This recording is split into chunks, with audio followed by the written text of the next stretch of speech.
Olá pessoal, hoje eu vim aqui falar com vocês sobre a história desse caderninho aqui, ó, de 48 folhas. Caderninho comum, inclusive já se arrancou até a capa aqui de tão antigo que ele é. Ele me acompanha há 18 anos. Qual a importância que esse caderno teve em minha vida? Porque foi nele que eu comecei a registrar, né, os meus controles financeiros. Então, assim, para mim ele foi um divisor de águas, eu diria assim. Para que eu conte a história dele, eu preciso voltar o tempo aqui para o ano de 2006, ou seja, há 18 anos atrás. Nessa época eu morava em Brasília, dividia aluguel ali com os meus primos, trabalhávamos na mesma empresa e a gente tinha uma situação financeira um pouco difícil, mas eu vou falar aqui da minha pessoa, apesar de que tínhamos uma história semelhante. Então, assim, a gente trabalhava à noite, passava ali parte do dia em casa e a situação era tão difícil que tinha dia que eu não tinha R$ 1 para comprar o almoço. Então, o que eu fazia? Na época, a gente recebia os vales de transporte, o vale valia R$ 1,90. Eu vendia o vale transporte no ponto de ônibus, vendia por R$ 1,50 e tinha um restaurante comunitário, vizinho ao apartamento que a gente morava. Inclusive, acho que ainda hoje existe esse restaurante comunitário lá no Paranoá. Então, eu comprava o almoço por R$ 1, sobrava 50 centavos. Na saída do restaurante tinha um senhorzinho que vendia quebra-queixo, né? Quebra-queixo, chamava colchão de moça, eu chamava de quebra-queixo. Então a gente comprava aquele de 50 centavos, ele tinha o caixotezinho ali, cortava aquela lapazinha ali e vendia por 50 centavos pra gente. Então assim, se estendeu por muito tempo essa rotina. A gente gastava os vale transporte para comprar o almoço, comprar quebra-queixo. Quando chegava o período em que a gente recebia o pagamento, como os vale transporte já tinham se acabado, a gente passava a pagar a passagem com o dinheiro do pagamento. Então, assim, nunca sobrava dinheiro para nada. Mal se encontrava, volto a dizer, o vale transporte, mal dava para chegar o dia do pagamento. E o pagamento a gente utilizava para as despesas pessoais, pagar o aluguel, comprar alguma roupa, comprar alguma coisa ali para ir se mantendo. E até então, eu achava normal, eu achava que era assim, que ia ser assim. Enfim, até que uma vez um colega meu, inclusive colega de trabalho, ele falando sobre livros, que a gente que é apaixonado por livros, que tem amor por livros, a gente gosta de falar do assunto até mesmo com alguém que não lê, mas a gente gosta de estar falando do assunto. Então ele me falou sobre um livro que infelizmente eu não lembro mais o título, mas eu sei que tinha a palavra milionário no meio, ou era eu milionário, ou era milionário em 1 minuto, era uma coisa assim. Eu sei que eu interessei e ele me emprestou esse livro. Eu comecei a ler e o livro era muito prático. E ele ensinava sobre como fazer os controles financeiros, as finanças pessoais, de uma maneira ali muito, muito prática. Então nele tinha uma tabela, ele ensinava, até fiz aqui 2 riscos mesmo sem régua, sem nada, para mostrar como que era. De um lado colocava a entrada, ou seja, o salário, né, o recebimento, do outro colocava a saída, as despesas.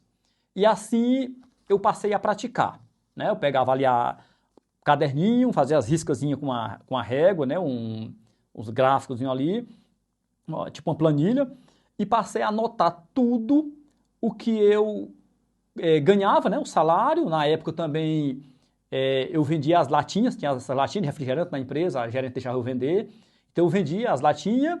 Então na época a minha fonte de renda, ou melhor, as minhas fontes de renda eram essas.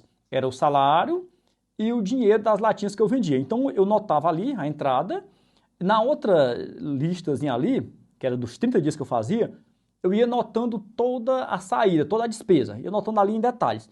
No final do mês, eu fiz até outro, mostrando aqui também, eu notava lá, total de entrada, ou seja, total de salário, total de despesa, ia para a diferença e notava saldo total, fosse ele negativo ou positivo. Então, assim, eu até lembro que do primeiro mês, ainda hoje eu tenho uma folhinha, até já se arrancou-se aqui do caderno, né? Eu colocava o nomezinho em cima, balanço de 20 de março a 20 de abril de 2006. Então eu coloquei aqui, até fazer questão de compartilhar com vocês aqui os detalhes.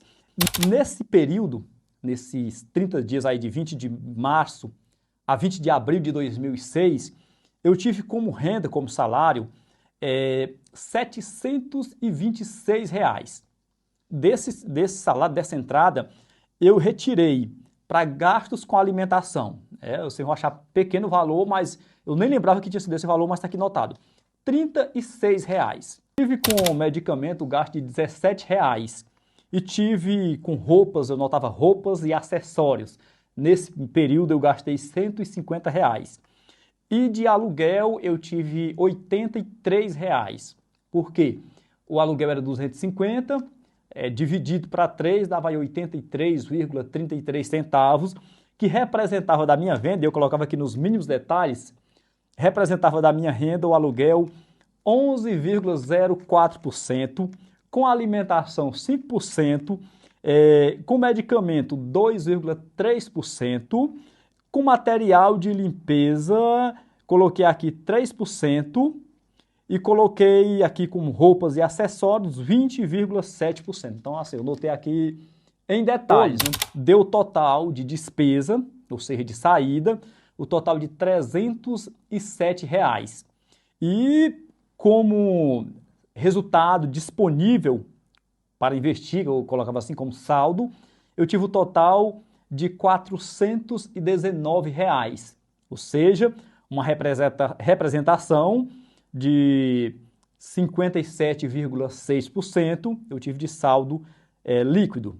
Então, assim, me apaixonei por esse tipo de controle de finanças. Passei a fazer. Isso foi apenas o primeiro mês que eu estou mostrando aqui. Então, eu fui acompanhando. Quando chegava com um ano, por exemplo, eu fazia a comparação do ano atual com o ano anterior. Helenilson, e quanto tempo você passou fazendo todo esse controle que você iniciou?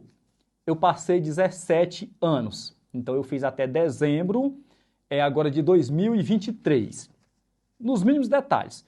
É difícil fazer? Para mim, não. Eu peguei um costume tão grande que eu lembro uma vez eu resolvi, vou deixar para lá. E quando foi mais ou menos aqui uns 3 dias, estava me incomodando muito mais não fazer do que fazer. Então eu fiz uma retrospectiva e consegui lembrar como que tinha sido a despesa dos 3 dias e acabei voltando para fazer o controle novamente. Dito isso, falando aqui sobre o controle, e agora entra um pouco sobre a questão dos livros. Esse livro, que eu não lembro o título exatamente, mas inclusive até pesquisei na internet sobre os nomes que me veio à mente, mas não consegui identificar. Mas esse livro, o rapaz não me vendeu, também não me deu, mas eu deixei muitas coisas dele notado nesse caderninho. Por isso que eu digo, para mim é uma relíquia, tem uma importância, tem um significado muito grande. Notei várias frases, vários textos do livro. Serviu muito para que eu abrisse mais a mente, para que eu tivesse uma percepção diferente sobre o mundo, em especial sobre a vida financeira. Ele não me vendeu o livro, também não me deu o livro de presente, mas assim, serviu para que despertasse em mim esse interesse pela leitura, pelo conhecimento, para que mudasse a minha percepção sobre a vida, em especial sobre a vida financeira. Na época, um outro colega de trabalho também me deu um livro. Eu já tinha começado a gostar de leitura e ele me deu um livro de presente do Dr. Laí Ribeiro. O sucesso não ocorre por acaso. Você pode mudar a sua vida. Então foi mais um livro também que eu comecei a ler e pegar vários ensinamentos importantes. Esse mesmo colega que me deu esse, também me presenteou esse livro aqui de Amir Klink, que é um navegador, é uma história muito bonita. Então, o título do livro é Gestão de Sonhos, Riscos e Oportunidades. Então, ele fala em detalhes, de uma maneira muito precisa ali sobre planejamento, muito bem interessante o livro. Como despertou em mim esse interesse, quando eu li um livro, eu já comprava outro. E assim se estendeu até hoje, né? Até uma história interessante, que às vezes quando eu chegava no trabalho, algum colega dizia, Helenilson, eu te vi em tal lugar, e eu perguntava aonde, ele falava, ah, eu te vi, tu estava lendo um livro, lá numa parada de ônibus, nem me viu, ou então eu vinha no mesmo ônibus que você e você não me viu porque estava lendo um livro. Então assim, se estavam brincando ou não, a chance de acertar era grande porque realmente eu andava sempre com um livro nas mãos. Então é isso, pessoal, foi um vídeo curto, eu fiz mais para registrar a importância desse caderninho que eu tenho guardado aí já há 18 anos, há mais de 18 anos, né? Volto a frisar, foi onde eu comecei a anotar aqui sobre os meus controles das coisas, especial da vida financeira, e falar da importância e do meu gosto pelos livros, né? Esse eu continuo com esse hábito, inclusive chegou para mim agora esse livro há uns 3 dias atrás, O Príncipe, de Nicolau Maquiavel. Ouvi muito falar desse livro, espero que alguém que esteja assistindo esse vídeo conheça alguma coisa a respeito, faça algum comentário. Não comecei a leitura ainda, está até no plástico ainda, porque dos meus hábitos de leitura, um deles é que eu só inicio um livro quando eu termino o outro. Então, quando esse chegou, eu já estou na metade da leitura de outro livro, só irei iniciar esse quando terminar o outro. É isso aí, pessoal. Você que assistiu o vídeo até aqui, o meu muito obrigado. Se você me acompanha pelo Facebook, peço que você curta, comente e compartilhe. É para mim de uma grande importância. E a você que me assiste pelo canal do YouTube, peço aí que você deixe seu like, que ative o sininho, que se inscreva no meu canal. E meu muito obrigado e até o próximo vídeo, se Deus assim nos permitir.